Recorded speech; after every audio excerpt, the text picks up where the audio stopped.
ઘણા સમય પછી આપડી કેળવણીધામ હોસ્ટેલમાં જમવામાં આવી ગયું ફ્રૂટ સલાડ ને ઉપભાઈ કે મને અંતરમાં વાલું. અરે સવારમાં દીપેનભાઈ કાઢ નાખ્યા દાતા દિવસ કેવો જાય કોને ખબર ને તુષારભાઈ હેરપરા બાજુમાં બેઠા બેઠા વાંચતા હતા અને બોગરાભાઈ પૂકી ગયા જમવા ને જમવામાં હતી લાઈન લાંબી. પછી અતુલભાઈ જમવાનું જોવા જતા હતા કે જમવામાં છે હું આજ ને દેવાણી કે હું ઘરે જાઉં છું એટલે હું ફોન જોઈ લઉં ને આદાભાઈ પહેલી વાર નવું ટી શર્ટ પહેર્યું. આ તો મારા વાલા કોમેન્ટમાં લખો જય સરદાર. ત્યાં તો ધીમે ધીમે આવી ગયા આપડા ભાઈબંધો જમવા. આ તો મારા વાલા અનિકેતે હતો. આ તો જમવામાં આવી ગયું હતું ઠંડુ ઠંડુ ફ્રૂટ સલાડ. આ ભાઈ પીધા 10 વાટકા પણ કોઈ કીધું નહીં અને અહીંયા આપડી ડીશ થઈ ગઈ રેડી ને ઉપા ભાઈ કે મને અંતરમાં વાલું એ હાલે આપણો ભાઈ બન આયલો લાઈન માં ઉભો લાગે. આપડી બાજુના ટેબલમાં બંસીલભાઈ બુટાણી સાગરભાઈ ની જમવા આવી ગયા ને સંદીપભાઈ કે મારી ઘરવાળી મને ગળ્યું ખાવાનું ના પાડી ને રાણાભાઈ કે આપડી ઘરવાળી તો બધું ખાવાનું કી.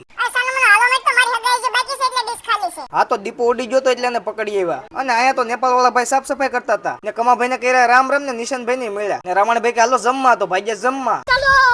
હા ગર્લફ્રેન્ડ મળી ગઈ એટલે ફોન આવ્યો. બપોરની જેમ સાંજે પણ જમવામાં થઈ ગયું ટ્રાફિક. ટીજીભાઈ હીરપરા જમે ને દીકુલભાઈ જોયું હામું. કિશનભાઈ ધીમે ધીમે જમતા હતા ને હર્ષદભાઈ જોતા હતા ફોન. એ બધાને જયન મંદિર ફોલો કરી નાખો. મળી આવતા વિડીયોમાં.